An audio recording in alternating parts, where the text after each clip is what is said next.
field at general point. So எப்படி இந்த electric field at general point கண்டுபிடிக்கிறதுனா இப்போ இங்கே என்ன பண்ணியிருக்கேன் நான் ஒரு டைபோல் வரைஞ்சிருக்கேனா இப்போ எந்த பாயிண்ட்ல எலக்ட்ரிக் ஃபீல்ட் கண்டுபிடிக்கணும் இந்த பாயிண்ட்ல எலக்ட்ரிக் ஃபீல்ட் கண்டுபிடிக்கணும் இந்த டிஸ்டன்ஸ் வந்து ஆர்னு எடுத்துருக்கு ஸோ இதுக்கு நம்ம என்ன பண்ணணும்னா இப்போ இந்த டைபோலை 2 காம்பனண்ட்டாக பிரிக்கணும் சரியா ஸோ 2 காம்பனண்ட்டாக பிரிக்கணும் ஸோ இப்போ என்ன பண்ணுறேன் இப்போ let me split this dipole into 2 components ஒன்று இதான் டைபோல் ஓகே இந்த டிஸ்டன்ஸ்ல தான் நீ எலக்ட்ரிக் ஃபீல்டை கண்டுபிடிக்க போற சரியா இப்போ என்ன பண்ணு இந்த எலக்ட்ரிக் ஃபீல்டு டைபோல 2 காம்பனண்டா இதுக்கு அலாங் அந்த ஆக்சிஸ்ல ஒன்று பிரிச்சிரு இதுக்கு பர்பண்டிகுலரா இப்படி ஒன்று பிரிச்சிரு இந்த மாதிரி ஓகே ரெண்டா பிரிச்சாச்சு இப்போ இது என்னது இது தீட்டா இருக்கா டைபோல்னா பியா இப்போ இது என்ன வரும் பி காஸ் தீட்டான்னு வரும் ரைட் ஸோ அப்போ இது வந்து will be getting as a b cos theta இது என்ன வரும் பி சைன் தீட்டான்னு வரும் பி சைன் தீட்டா இப்போ நீ எங்க கண்டுபிடிக்க போற electric field you are going to find at this particular point எந்த பாயிண்ட் இந்த பாயிண்ட்ல கண்டுபிடிக்க போற இந்த பாயிண்ட்ல ஸோ இந்த பாயிண்ட்ல கண்டுபிடிக்கும் இப்போ நீ என்ன பண்ணணும் இந்த பி காஸ் தீட்டா இருக்குல்ல இது வந்து ஒரு டைபோல் கரெக்டா இப்போ இந்த டைபோலுக்கு எது ஆக்சியல் பாயிண்ட் இதுதான் ஆக்சியல் பாயிண்ட் கரெக்டா இப்போ இதை நீ ஒரு டைபோலா ட்ரீட் பண்ணனா இதுக்கு இதான் axial point right so next இது வந்து இப்போ இதுதான் இன்னொரு டைபோல் அப்படின்னா இந்த டைபோலுக்கு உனக்கு ஈக்குவட்டோரியல் பாயிண்ட் எப்படி வரும் எப்பவுமே நம்ம என்ன பண்ணோம் ஈக்குவட்டோரியல் பாயிண்ட்டுக்கு டைபோல் எப்படி இருக்கோ அதுக்கு எக்ஸாக்டா ஆப்போசிட் டைரக்ஷன்ல தான் என்ன வரும் எலக்ட்ரிக் ஃபீல்டு வரும் கரெக்டா கரெக்ட் திருப்பி சொல்லுங்க திருப்பி என்னன்னா இந்த பாயிண்ட்டை பாரு இப்போ இந்த கேஸ்ல டைபோல் உனக்கு எப்படி இருக்கு ரைட் சைட்ல இருக்கா எலக்ட்ரிக் ஃபீல்ட் எப்படி இருக்கு அதுக்கு எக்ஸாக்டா ஆப்போசிட்ல இருக்கா ஆப்போசிட் அப்போ இப்போ இதான் டைபோல் அப்படின்னா இதுக்கு எக்ஸாக்ட் ஆப்போசிட் அது தானே அப்ப இந்த டைரக்ஷன்ல தானே இந்த டைபோல்னால வரக்கூடிய எலக்ட்ரிக் ஃபீல்ட் இருக்கும் so that is what I am talking about so அப்போ இந்த கேஸ்ல கிளியரா நம்ம என்ன பண்ணலாம்னா 2 விஷயத்தை எழுதலாம் இங்க ஒன்று இது வந்து ஆக்சியல் பாயிண்ட் கிரியேட் பண்ற எலக்ட்ரிக் ஃபீல்ட் ஓகே அது வந்து will be calling this as a radial அப்படின்னு நம்ம சொல்லுவோம் radial electric field and this is what I can call as a tangential electric field அப்படின்னு நம்ம சொல்லுவோம் ஓகே ஸோ இது கிரியேட் பண்ற எலக்ட்ரிக் ஃபீல்டு இது இஆர் இது கிரியேட் பண்ற எலக்ட்ரிக் ஃபீல்டு வந்து இடி இப்போ இந்த 2 எலக்ட்ரிக் ஃபீல்டுக்கும் நீங்க என்ன பண்ணலாம் நெட் கண்டுபிடிக்கணும் கரெக்டா எப்படி நெட் கண்டுபிடிப்ப யூஸ் தி வெக்டார் ரைட் இங்க இருந்து ஒரு டாட்டட் லைன் இங்க இருந்து ஒரு டாட்டட் லைன் இந்த 2 டாட்டட் லைன் 90 டிகிரி தான் ஸோ 2 டாட்டட் லைன் எங்க மீட் ஆகுதோ அந்த இடத்துல தான் என்ன கிடைக்கும் நமக்கு நெட் எலக்ட்ரிக் ஃபீல்டு வந்து கிடைக்கும் ஸோ இந்த பாயிண்ட்ல தான் என்ன கிடைக்கும் நெட் எலக்ட்ரிக் ஃபீல்டு இப்போ இந்த நெட் எலக்ட்ரிக் ஃபீல்டு வந்து இந்த எக்ஸ் ஆக்சிஸோட மேக் பண்ற ஆங்கிள் வந்து நம்ம ஆல்ஃபான்னு எடுத்துப்போம் ஓகே அந்த ஆங்கிள் என்னது ஆல்ஃபா இப்போ நீ என்ன பண்ணலாம் ஈஸியா இந்த பாயிண்ட்ல நெட் எலக்ட்ரிக் ஃபீல்டு எவ்வளோன்னு கண்டுபிடிக்கலாம் என்ன வரும்னா நெட் எலக்ட்ரிக் ஃபீல்டு வந்து E net is equal to ER square plus ET square the whole root கரெக்டா ஏன்னா இது ரெண்டும் வந்து பர்பண்டிகுலர் தானே அப்போ இதுதானே நெட் கிடைக்கும் இஆர்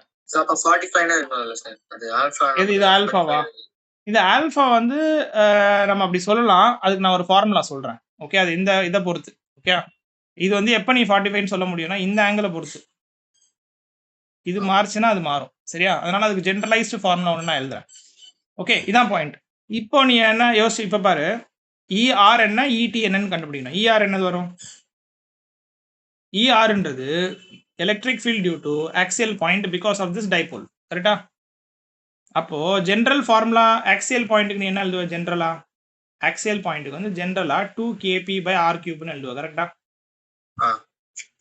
2kp/r³ இப்போ அதே ரேடியலுக்கு இப்போ நீ என்ன பண்ணணும் இந்த பியை மட்டும் பி காஸ் தீட்டான்னு மாத்திக்கணும் அவ்வளவுதான் ஏன்னா இது வந்து வெறும் பி கிடையாது இல்ல பி காஸ் தீட்டால ஸோ அப்போ இங்க என்ன வரும் உனக்கு 2kp காஸ் தீட்டா/r³. இதே விஷயத்த நீ டேஞ்சென்ட்டுக்கும் பண்ணணும் டேஞ்சென்ட் அதாவது ஈக்குவட்டோரியலுக்கும் பண்ணணும் அப்போ இ டேஞ்சென்ட் என்ன வரும் உனக்கு அது வந்து kp/r³ வரும் அப்போ ஆனா பிக்கு பதிலாக என்ன வரும் பி சைன் தீட்டா r³ கரெக்டா இது ரெண்டுத்தையும் இதில் அப்ளை பண்ணணும் அப்ளை பண்ணனா உனக்கு வேல்யூஸ் கிடைக்கும். ரேடியல் வந்து 2kp cos theta by r cube whole square. Next tangent வந்து kp sin theta by r cube the whole square and the whole root. So இப்போ இதில் இருந்து இதை நீ சிம்பிளிஃபை பண்ணனா you will get the answer. இதில் வந்து என்னென்ன சிம்பிளிஃபிகேஷன் பண்ண முடியும்? கேபி பை ஆர் கியூபை நீ தனியாகவே எடுத்துடலாம். கரெக்டாக அது வெளியில் வந்துடும் ஆட்டோமேட்டிக்காகவே. கரெக்டாக என்ன ஸ்கொயர் கேன்சல் ஆயிரும், வெளியில் வந்துடும். அப்போ மீதி என்ன இருக்கும்? ரூட்டுக்குள்ளே வந்து ஒரு 4 காஸ் ஸ்கொயர் தீட்டா இருக்குமா, அங்கே ஒரு சைன் ஸ்கொயர் தீட்டா இருக்கும். கரெக்டா? இப்போ இந்த 4 காஸ் ஸ்கொயர் தீட்டா இருக்கு. இந்த 4 காஸ் ஸ்கொயர் தீட்டாவை நீ 3 காஸ் ஸ்கொயர் தீட்டா எப்படி எழுதலாம்? 4 cos square cos theta into cos theta into cos theta into cos theta. அதான் 4 காஸ் ஸ்கொயர் தீட்டா. அப்போ இது எப்படி எழுதலாம்? நீ இப்படி எழுதலாமா? KP by r cube into square root of 3 cos square theta into cos square theta plus sin square தீட்டான்னு எழுதலாமா? இதுல sin square theta plus cos square theta என்ன வரும்? 3 cos square theta ஆயிடும். அது 1 ஆயிடும். அது 1 ஆயிடும். அப்போ இங்க என்ன வரும்? kp by r cube into square root of 1 plus 3 cos square theta. இதான் வந்து net electric field at the general point அப்படின்னு நம்ம சொல்லுவோம்.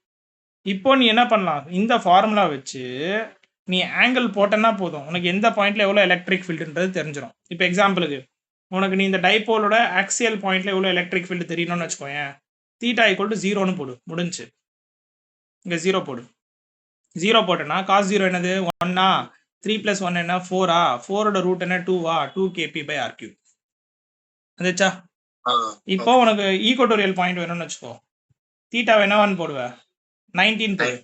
19 போட்டேன்னா எந்த கேஸ்க்கு வேணா நீ இதை அப்ளை பண்ணலாம். அதாவது எந்த ஆங்கிள் கொடுத்தாலும் நீ இந்த ஃபார்முலாவை யூஸ் பண்ணி you can able to find it. So இப்போ தீட்டா 90 போட்டேன்னா கிடச்சிரும். ஓகே, ஸோ இதான் பேசிக் திங். ஸோ இதான் net electric field formula. Next இந்த ரிசல்டன்ட் ஆங்கிளும் வந்து சம்டைம்ஸ் வந்து கொஸ்டின்ல எப்படி கண்டுபிடிக்கலாம் அதுவும் பார்த்துடலாம். ஸோ ரிசல்டன்ட் ஆங்கிள்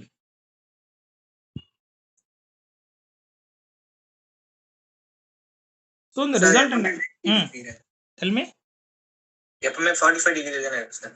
அதுக்கு நான் சொல்றேன் இப்போ. அதாவது இந்த resultant angle in terms of theta, இந்த ரிசல்டன்ட் ஆங்கிள் எப்படி இன் டர்ம்ஸ் ஆஃப் தீட்டாவா எழுதுறதுன்றது எப்படி எழுதுவது? tan இங்க வந்து நீ போட்டு பாரு. tan alpha is equal to என்ன வரும்? e cos theta by e sin. tan alpha sin theta by e cos theta. இந்த tan alphaன்றது வந்து et by என்ன வரும்? et by er ன்னு வருமா? ஸோ அங்க போடு. அப்போ tan alpha will be, it's basically opposite, right? So et by er ன்னு வரும். et என்னது? kp sin theta by r cube. kp r cube cancel ஆகும், kp r cube கேன்சல் ஆகும். பேலன்ஸ் என்ன இருக்கும்? sin theta by 2 cos theta இருக்குமா? இதுல sin theta by cos theta என்ன? tan theta. 2 tan theta. 1/2 tan. 1/2 tan theta. இதான் அதோட general formula. Okay, so அப்போ tan alphaன்றது வந்து என்ன வரும்னா 1/2 times of the tan theta அப்படின்னு வரும். ஸோ அப்போ நீ என்ன வேல்யூ இங்கே போடுறியோ அதுக்கேற்ற மாதிரி உனக்கு என்ன கிடைக்கும்? ரிசல்டன்டோட ஆங்கிள் வந்து கிடைக்கும். Okay, so this is whole.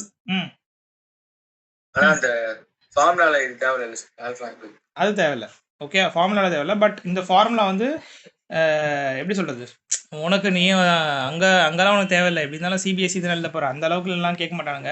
So but this additional info that you have to know that how you will find electric field at any other point. Okay, that's it. So that's what the additional thing. Okay, so I think we have done for today. So this is what is dipole, what is the direction of dipole, and axial, equatorial, and common point. Okay, so இதோட இது முடியுது. நெக்ஸ்ட்டில் வந்து நான் next கிளாஸில் வந்து இதோடைய various case, எப்படி வந்து இதில் டைபோலில் ப்ராப்ளம் சால்வ் பண்ணுறதுன்றதை நெக்ஸ்ட்டில் சொல்கிறேன். சரியா? அடுத்த செஷனில் சொல்கிறேன். திஸ் வேறு ஏதாவது டவுட் இருக்கா உனக்கு? General doubt? இல்லை sir. Okay, fine. With this will wind up.